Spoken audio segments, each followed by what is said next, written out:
ప్రభుత్వాల మీదకి మళ్ళీ దాడి చేసే అవకాశాలు, ఇలాంటి సవాలక్ష క్వశ్చన్లు మనకి మధ్యలో మెదలాడుతూ ఉంటాయి. కానీ నిజంగా ఈ ఆపరేషన్ కగార్ అనేది కావచ్చు, హిడ్మా టార్గెట్ చేసిన ఇవన్నీ కూడా నిజంగానంటే ఈ సమస్యల్ని ఒక్కసారి పొలిటికల్ అనలిస్ట్, సీనియర్ జర్నలిస్ట్ ఏ విధంగా చూస్తారు మీరు? ఖచ్చితంగా ఈ సబ్జెక్ట్ చెప్పడం నా బాధ్యత. అండ్ నేను తెలంగాణ వ్యక్తిగా ఉమ్మడి ఆంధ్రప్రదేశ్లో తెలంగాణ బిడ్డ అంటేనే మీసం మొలిస్తే నేరం, వాడు నక్సలైట్గా ముద్ర. తెలంగాణలో యువకుడు యవ్వనం వచ్చిన తర్వాత మీసం మొలిస్తే వాడిని ఒక నక్సలైట్గా చూసిన ప్రభుత్వాలు. అప్పుడు మాట్లాడడానికి హక్కు లేదు.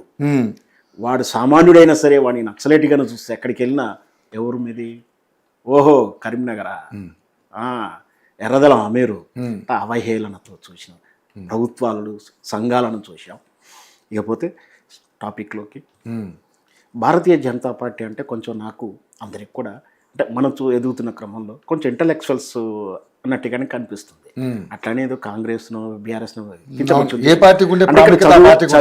చదువు రాని వాళ్ళైనా చదువు లేని వాళ్ళైనా సమాజం కాంగ్రెస్ పార్టీ నుంచి నాయకులను అట్లా చూసుకున్నారు. అంటే ఫ్రీడమ్ ఫైట్ కానీ చూసాం. కానీ ఇక్కడ ఇంటలెక్చువల్ కానీ ఇంత ఫులిష్గా వ్యవహరిస్తుందని మాత్రం నేను అనుకోలేదు. ఎందుకంటే వీళ్ళు ఏదో ఫైనాన్షియల్ ఇయర్ క్లోజ్ చేసినట్టు March 31 క్లోజ్ చేసేస్తున్నాం అనడం అశాస్పదంగా ఉంది. ఈజీ కాదంటారు మరి? ఈజీ కూడా కాదు. వీళ్ళు నక్సలైట్లనా, నక్సలైట్ వ్యక్తులనా, నక్సలిజ భావజానాన్న, నక్సలిజ ఉద్యమాన్న, వీళ్ళు నక్సలైట్ల వరకే టార్గెట్ చేశారు వ్యక్తులను. నక్సలైట్లు అంటే ఎవరైతే ఉద్యమ భావజాలం అందరూ నక్సలైట్లే. ఎవరిని పుట్టే మొక్కను ఎవరు, ఏ విత్తనాన్ని ఎవరు ఆపగలుగుతారు? వాళ్ళు లేవనెత్తిన సమస్యలని, వాళ్ళు తీసుకున్నటువంటి ఉద్యమ కారణాలని, వాళ్ళు ప్రశ్నించినటువంటి వాటిని ఏవి పరిష్కరించే చేతగాకుండా ఉండి, ఎందుకో చేతగాదని చెప్తున్నాను. ఈ నక్సలైట్ ఉద్యమం ఎక్కడే బలంగా ఉంది ఇప్పుడు? ఛత్తీస్గఢ్, జార్ఖండ్. అక్కడ రాష్ట్ర ప్రభుత్వాలలో భారతీయ జనతా పార్టీ పరిపాలించలేదు ఇంతవరకు. వాళ్ళు ఏ విధంగా వ్యవహరించారు, వాళ్ళ సమస్యను ఎలా పరిష్కరించారు, కనీసం అక్కడ చర్చలకు కూడా పిలవలేదు ఆ ప్రభుత్వాలు. కానీ ఈడ రాష్ట్ర ప్రభుత్వం వైఎస్ రాజశేఖర రెడ్డి గారు ఉన్నప్పుడు చర్చలకు పిలిచింది కదా. ఓపెన్కి మీ మీద నమ్మకం వచ్చేలా వ్యవహారాలు ఏవి, మీరు చర్చలకు పిలిచిన దాఖలు అవి, గన్ను తుపాకీ నుదుటే పెట్టి చర్చలకు రమ్మని పిలవడం, అది శాంతియుతంగా చర్చల. వాటిని నమ్ముతారా? ఇక్కడ ఇట్లాంటి వ్యవహరిస్తున్న తీరు ఇలా చేస్తుంది మాత్రం అనుకోలేదు. సమస్యను పరిష్కరించకుండా, సమస్య మూలాలని పరిష్కరించకుండా వ్యక్తులను నిలవరించి మేము కాలర్ ఎగరేస్తా అంటే అది బొబరంగా అవుతుంది. ఖచ్చితంగా దీని మూల్యం చెల్లించుకోవాల్సి వస్తుంది. ఖచ్చితంగా ఈనాడు ఉన్న అమిత్ షానో, మోడీనో, లేకపోతే రేపు నెక్స్ట్ టర్మ్ వచ్చేటువంటి ఆ భారతీయ జనతా పార్టీ, లేకపోతే రేపు వచ్చే ప్రభుత్వాలే, ఇంకో ప్రభుత్వం వస్తుండొచ్చు, ఇది ఎల్లకాలం ఉంటుందని కూడా గ్యారంటీ లేదు కదా. సో ఆ ప్రభుత్వాలకు మూల్యం చెల్లించుకోవాలి. వాళ్ళ ఉద్యమం అంతా ప్రభుత్వాల మీదే కదా. రేపు ప్రభుత్వం కదా మూల్యం చెల్లించుకునేది. నీ అవివేక చర్యల వల్ల, మీ అసమర్థత వల్ల రేపు భారత ప్రభుత్వం కానీ భారత యంత్రాంగం కానీ మూల్యం చెల్లించుకోవడానికి అవకాశాలు ఉన్నాయి. ఇకపోతే మూలాల నుంచి కొంచెం వెళ్ళే ప్రయత్నం చేస్తాను. ముఖ్యంగా ఇది అందరికీ తెలిసిందే, కానీ ఇంకా కొంచెం లోతుగా చెప్పే ప్రయత్నం చేస్తాను. 1967లో వెస్ట్ బెంగాల్లో ప్రారంభమైంది నక్సల్బర్లో చారుమందన్ దాస్ అని. కానీ మొదటి అమరుడు, మొదటిది ఇది ఏం జరిగిందంటే, భీమాన్ లాల్ కిషన్ అనే వ్యక్తి తన భూమి తనది, ఇక్కడ తెలంగాణ ఉద్యమంలో సాయుధ పోరాటంలో జరిగినటువంటి బందగి ఇన్సిడెంట్, బందగి కోర్టు ద్వారా బందగికి హక్కులు వచ్చినప్పటికీ కూడా హక్కు ఆర్డర్ను తీసుకెళ్తే గ్రామానికి వస్తున్నటువంటి ఆ బందగిని ఏ విధంగా అయితే ఆనాడు ప్రభుత్వం అయితే నిజాం ప్రభుత్వం చంపిందో, అలాగే ఈ బిమాల్ కిషన్ అనేటువంటి భూమిని కోర్టు ద్వారా హక్కు తెచ్చుకుంటే, ఆ హక్కు కోసం భూమి మీదకి వెళ్తే ఆనాడుటువంటి జమీందారుగా పిలువబడే బ్రాహ్మణ సమాజం అనుకో, ఏదైనా అనుకోండి, అక్కడ నేను కులాన్ని అని అంటాను, అక్కడ ఉన్నటువంటి అప్పుడు ఉన్న ఆ పరిస్థితులు అక్కడ ఉన్నటువంటి వాళ్ళు ఈ పోలీసు గన్నులతోటి వీళ్ళ మీద దాడి చేస్తే 11 మంది చనిపోయారు ఆ రోజు. దీని నేపథ్యం ఏంటో చెప్తాదానికి. దీనికి ఆ రోజు ముఖ్యమంత్రి అంటే అజయ్ కుమార్ ముఖర్జీ. ఈ అజయ్ కుమార్ ముఖర్జీ ఎన్నికల ముందు ఈ చారుమందన్ జాదవ్ ఉన్నారు కదా, వీళ్ళలాంటి వాళ్ళ సన్నిహిత్యంతో, వాళ్ళ సపోర్ట్ తోటి ఆయన ప్రభుత్వం ముఖ్యమంత్రిగా కాగలిగాడు. ముఖ్యమంత్రి అయిన తర్వాత నేను ముఖ్యమంత్రి అయ్యడానికి కారణం ఏంటంటే, ఈ భూమిలో పంపిణీ చేస్తాం, దున్నేవానికి భూమి ఇస్తాం, ఆ నినాదంతో పైకెళ్ళినటువంటి ఈ అజయ్ ముఖర్జీ ముఖ్యమంత్రి అయిన తర్వాత గన్నులు పెట్టి వీళ్ళందరినీ పేలుస్తుంటే ఓహో వీళ్ళకి గన్నుండబట్టే కదా వీళ్ళు అధికారం చలాయిస్తున్నారు, ఆ గన్నే మనం సమాధానం చెప్దామనే ఆలోచనతోటి మన చారు మంజుదార్ గారు గన్ను బాధల ఉద్యమాన్ని, అంటే అప్పటి వరకు ఉన్నటువంటి కమ్యూనిస్టు భావజాలానికి గన్ను యాడ్ చేసుకోవచ్చు. అంటే మన షేక్ జిందగీ ఎట్లయితే సాయుధ పోరాటాన్ని మన కీలకమైందో ఈ ఇన్సిడెంట్ ఈ నక్సలైట్ ఉద్యమానికి ప్రారంభమైంది. ఆ తర్వాత రకరకాల రూపాంతరాలు, కొన్ని పేర్లు మారాయి, మళ్ళీ కొన్నిసార్లు విభజనలు జరిగాయి, ఐడియాలజికల్ మారింది, రకరకాలుగా జరుగుతూ ముఖ్యంగా మధ్య భారతదేశంలో అంటే ఛత్తీస్గఢ్, మధ్యప్రదేశ్, ఆంధ్రప్రదేశ్ ఇట్లాంటి కన్నే ఉంది. చివరి దాంట్లోకి వెళ్ళలేదు. వేరే ప్రాంతాలకు విస్తరించిన ఉత్తరప్రదేశ్ కానీ అట్లాంటి దాంట్లో చాలా తక్కువ, ఎక్కడైనా షెల్టర్ తీసుకోవడం వల్ల ఉంటుంది కానీ తర్వాత అయితే ఎక్కడా లేవు. సార్ వీళ్ళ ప్రధాన నేపథ్యం ఏంటి? వీళ్ళు దున్నేవానికి భూమి ఉండాలి, లేదా దోపిడీకి గురైన భూమి వాళ్ళకు యజమాన్య వీళ్ళకే రావాలి, అసమానతలు అంటే ఆర్థిక అసమానతలు ఉండొద్దు, దాంతోపాటు ఈ వ్యవస్థలో ఉన్నటువంటి వేళ్ళునుకుపోయినటువంటి ఆ మనువాద సిద్ధాంతం అనుకోండి, ఏ పేరుతో పిలిచినా ఏదైతే బడుగు బలహీన దళితులకు జరుగుతున్నటువంటి దోపిడీ నిలవరించడానికి వీళ్ళు అక్కల గురించి పోరాడారు. దీనికి గన్ను తోడవడం భారత రాజ్యాంగం ప్రకారం నేరం కాబట్టి దాన్ని నిర్వహించే ప్రయత్నం చేశారు. చేయడం తప్పే లేదు, కానీ ఆ సమస్యను పరిష్కరించే ప్రయత్నం చేయలేదు. దాంతోపాటు ఇదొక్కటే ఉద్యమం కాదండి, ఈ దేశంలో వచ్చిన ఉద్యమాలు కొన్ని చెప్తాను. చిప్కో ఉద్యమం, నర్మదా బచావో ఉద్యమం, తర్వాత రైతు ఉద్యమాలు, ఇవన్నీ చాలా వచ్చింది. దాంతోపాటు ఖలిస్తాన్ ఉద్యమం ఒకటి వచ్చింది, ఇంకోటి అస్సాం ఉద్యమం, ఇప్పుడు వీళ్ళు నాగాలాండ్ మిజోరాంలో చేస్తూ ఉన్నారు. ఇవన్నీ హింస యాడైనటువంటి ఉద్యమాలు. కానీ ఖలిస్తాన్ ఉద్యమాన్ని ఇందిరాగాంధీ చాలా ధైర్య సాహసాలతోటి దాన్ని అయితే అణిచివేసింది. ఖలిస్తాన్ ఉద్యమం పోయింది. ఇప్పుడు మళ్ళీ 5 ఏళ్ల నుంచో 17 ఏళ్ళ నుంచి అక్కడక్కడ విదేశాల్లో వింటున్నాం. అంటే ఖలిస్తాన్ కూడా ఏదైతే వైలెంట్ ఉందో ఆ వైలెంట్ ఉద్యమాన్ని, వైలెంట్ ఏది కూడా ఏ రాజ్యం కూడా, ఏ దేశ రాజ్యం కూడా తుపాకీతో రాజ్యం శాసిస్తామంటే ఎవరు ఒప్పుకోరు, ఆ చట్టాలు ఆ విధంగా సమ్మతించారు. కానీ వీళ్ళు స్వయరక్షణ కోసం అని చెప్పేసి వీళ్ళు గన్ని చేపట్టారు, అక్కడ మైనస్ అయింది. దాని వాళ్ళనే అరాచకం జరుగుతుంది. ఇంకో కొన్ని సందర్భంలో మిస్యూజ్ అయిన సంఘటనలు ఉన్నాయి, దారి తప్పిన సంఘటనలు ఉన్నాయి. నక్సలైట్లో కూడా వాళ్ళు కలెక్షన్లు, బెదిరింపులు, అభివృద్ధి కోసం ప్రజల కోసం వచ్చినటువంటి నక్సలైట్లు కాంట్రాక్టర్ దగ్గర, అదే కాంట్రాక్టర్ దగ్గర కమిషన్లు తీసుకొని కాంట్రాక్టర్లను వదిలేసినాయి, కాంట్రాక్టులకు అనుమతించినాయి, కాంట్రాక్టర్ని అవినీతి చేసిన కాంట్రాక్టర్ వదిలేశారు. పైగా కాంట్రాక్ట్ చేయడానికి అనుమతి ఇచ్చారు. అంటే కొన్ని ప్రాంతాలలో వెళ్ళి ఆ కాంట్రాక్టర్ పని చేయాలంటే వీళ్లకు శిస్తు కట్టాల్సిందే. అంటే ఉద్యమం కూడా పక్కదారి పట్టింది. వాళ్ళు కొన్ని అవసరాల కోసం వాళ్ళు తప్పుడు ప్రజాకోట్లు నిర్వహించిన దాఖలాలు ఉన్నాయి. ఇవన్నీ అంటే వాళ్ళలో మంచి ఉంది, వాళ్ళ వైపు జరిగిన చెడు ఉంది. ఇంకోటి వాళ్ళు ఆ ఉద్యమం అంటే ప్రజాస్వామ్యం అంటే రోజులు ట్రెండ్ కూడా మారింది మనం. అందుకనే గద్దర్ గారు కూడా తన సిద్ధాంతాన్ని మార్చుకున్నాడు. ఇంకొకటి అన్నగారు చెప్తూ గద్దర్ గారి ద్వారానే తెలంగాణ ఉద్యమం ప్రారంభమైనట్టు మాదిరిగా చెప్పుకొచ్చాడు. వారి భాగస్వామ్యాన్ని ఎందుకంటే అంతకు ముందు అంటే ములికి ఉద్యమం కాడి నుంచి జయశంకర్ సార్ ఉన్నాడు. గద్దర్ గారు చేశారు, గద్దర్ కాదు అనట్లేదు.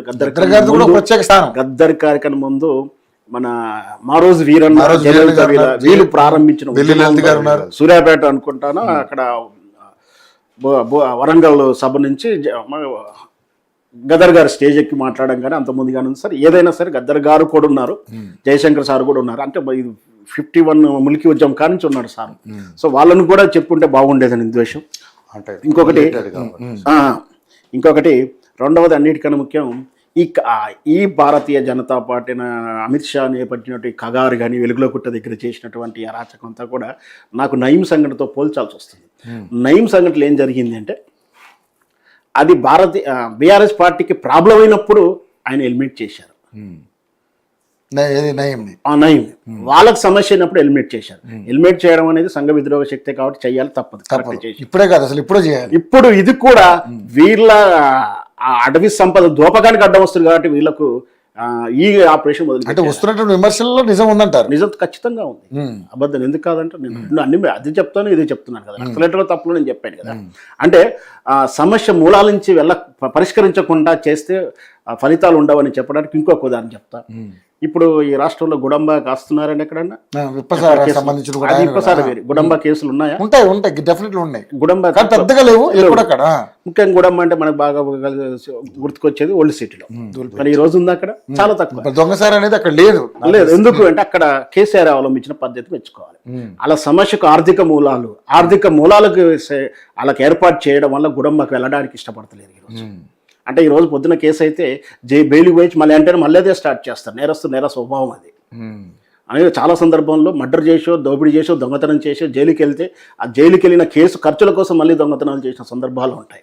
అలాగే గుడంబ సమస్య పరిష్కరించడానికి వాళ్ళకి ఆర్థిక మూలాలను ఇచ్చాడు. ఆర్థికంగా సరే ఒకటో రెండో అప్పుడప్పుడు జరుగుతుంటాయి, మొత్తం పరిష్కారంగా. కానీ ఎక్కువ గుడంబానే కానీ మన ఒళ్ళు చుట్టి గుడంబా అనే కాన్సెప్ట్ లేదులేండి, చాలా చెప్పాలి కానీ మరీ ఫేవరబుల్ గా చెప్పొద్దు కదా. అంటే ఇక్కడ ఏంటంటే సమస్య పరిష్కారం వైపు వెళ్ళాలంటే అది చేయాలి. అది చేయకుండా ఈ రోజున గన్ను పెట్టేసి 31st నైట్ టైం ఇచ్చేసాను, ఇక మీరు వస్తారా సస్తారా అంటే అయ్యేది కాదు. ఇంకొకటి వీళ్ళల్లో కూడా అంటే ఉద్యమ స్టైలు అంటే పీరియడికల్గా మారింది. వీళ్ళు నక్సలైట్లు అని చెప్తున్నటువంటి వాళ్ళు కూడా ఇంకొకటి చెప్పాల్సింది ఉంది. వాళ్ళు ఉద్యమం చేస్తాం, ఉద్యమం తర్వాత రాజ్యం తుపాకీ రాజ్యం చేస్తాము, ప్రజలకు న్యాయం చేస్తా అంటే అది ఆల్రెడీ ఫెయిల్ అయినటువంటి ఎగ్జాంపుల్ ఉంది. నేపాల్లో ప్రచండ గారు కమ్యూనిస్ట్ పార్టీ తరఫున ప్రధానమంత్రి అయినా ఆయన గొప్పగా ప్రజాదరణ ఏం పొందలేదు. అది ఫెయిల్ అయ్యి నెక్స్ట్ ఎలక్షన్లో ఓడిపోవడం జరిగింది. అంటే అక్కడ పరిపాలించే వారికి ఎలాంటి వసతులు ఉంటాయి, దాని ఏముంటాయి అంటే ఎన్ని సూత్రాలు చెప్పినటువంటి ఆ ప్రచండ అధికారంలోకి వెళ్ళిన తర్వాత ఆయనే ఆ సమపాలలో న్యాయం చేయలేకపోయాడు. అంటే తుపాకీ రాజ్యం ద్వారా రాదు, ప్రజాస్వామ్యబద్ధంగా చట్టాలకు గౌరవిస్తున్నప్పుడు ఆ సీట్లో కూర్చున్న వ్యక్తి ముఖ్యమంత్రిగా గానో ప్రధానమంత్రిగా కూర్చున్న వారికి కొన్ని చట్టాలు ఉంటాయి, చట్టాల ప్రకారం నిర్వర్తించుకోవాలి, దాని ప్రకారం వెళ్లాల్సి ఉంటుంది. పూర్తిగా న్యాయం జరుగుతుంది ఆ నక్సలైట్ల ద్వారానే, నక్సలిజం ద్వారానే న్యాయం జరుగుతుంది అనేది అబద్ధం, అభూత కల్పనది కూడా. కాబట్టి ఇప్పుడున్నటువంటి నక్సలైట్ కూడా నేను బెదిరిస్తే బెదరాల్సిన అవసరం లేదు. మీరు ఉద్యమంలో ఏదైతే చెప్తున్నారో దాన్ని ప్రజాస్వామ్యబద్ధంగా రావడానికి మీరు ప్రజల్లోకి రండి. మీరు ఇప్పుడు నెక్స్ట్ వాట్ నెక్స్ట్ అని కూడా ఒకటి ఉంది, దాన్ని కూడా చెప్తాను. అంటే ఏమంటున్నారంటే ఇప్పుడు ఉద్యమం అయిపోయింది, వచ్చిన వాళ్ళు ఏం చేస్తారంటే వాళ్ళు ఒక పొలిటికల్ పార్టీ పెట్టే అవకాశాలు ఉన్నాయి, పొలిటికల్ వ్యాక్యూమ్ ఫిల్ చేస్తాము, ఈ అవసరాల నుంచి మీ త్వరలో పార్టీ పెడతాం, ఏదైతే లొంగిపోయి పునరావాసంకి వచ్చిన వాళ్ళంతా కూడా ఐడియాలజికల్గా ఏం చేస్తున్నారు, మళ్ళీ ఒక పార్టీ పెట్టే అవకాశం, ప్రజాస్వామ్యంగా ఎన్నికలకు వస్తాము, దాన్ని ఎన్నికల ద్వారా చేసుకొస్తాము అని కూడా వాళ్ళ ఆలోచన. వాట్ నెక్స్ట్ అన్నప్పుడు అదే వస్తుంది. సో ఆ ఫీలింగ్స్ మీరు చేయాల్సి ఉంటుంది. మీరు ప్రజాస్వామ్యంలో రండి, ఎన్నికల ద్వారా బ్యాలెట్ ద్వారా రండి, బుల్లెట్ ద్వారా కాదని అందరూ చెప్తున్నాను, నేను కూడా అదే కోరుకుంటున్నాను. రైట్ ఇక ఫైనల్గా అన్న తొందరగా ముగించేయండి. దేశంలో దాదాపు 12 రాష్ట్రాలు చట్టబద్ధ పాలన లేని రెడ్ కారిడార్గా దీన్ని ఇచ్చేశారు. సో ముఖ్యంగా చూసుకుంటే మీరు ఆ మాట అన్నారు, నక్సల్ హింసలో దాదాపు 5,000 మంది భద్రతా సిబ్బంది కావచ్చు, అదేవిధంగా 20,000 మంది ప్రజలు కూడా ప్రాణాలు కోల్పోయారని చెప్పేసి ఆయన మాట్లాడడం జరిగేది. ఇదంతా కూడా కేవలం కాంగ్రెస్ మీద దోచే ప్రయత్నం, అంటే నెట్టేసే ప్రయత్నం ఎందుకు చేస్తున్నారు? అంటే 60 ఏళ్ళు పరిపాలించి ఉండొచ్చు కాంగ్రెస్, మరి అప్పుడప్పుడు ప్రజలకి అభివృద్ధి జరగలేదు, ఇన్నాళ్ళు అక్కడ ప్రజలు అడవుల్లో మగ్గిపోయారు, వాళ్ళ అభివృద్ధి కోసం కాంగ్రెస్ పార్టీ 65 ఏళ్ళు ఏం చేయలేదని మాట్లాడుతున్నారు. ఎంతవరకు కరెక్ట్? ఫైనల్గా చెప్పండి. ఈరోజు ముఖ్యంగా జరిగింది కాబట్టే మేము ఆ విషయాలు బయటికి చెప్తున్నాం. వాళ్ళు 60 సంవత్సరాల పరిపాలన ఎక్కడ కూడా గిరిజన ప్రాంతాలకు సంబంధించిన వారు కావచ్చు, అడవిల్లో పెరుగుతున్న వారు కావచ్చు, ఎవరు కూడా సాయం చేయలేడు. వాళ్ళు నక్సలైట్ల వాళ్ళ చెరల్లో ఉన్నారు, అన్ని విడిపించాలని చెప్పి ఈరోజు ఒక కృతనిశ్చయం తీసుకున్నాం. ఆ కృతనిశ్చయం తీసుకున్నాం 31 మార్చ్ 2026 అనేది ఒక డెడ్ లైన్ పెట్టినాం. ఈరోజు సార్ కూడా చెప్తున్నాడు, ఈరోజు కొన్ని కఠిన నిర్ణయాలు తీసుకుంటేనే అవి సక్సెస్ అయ్యాయి.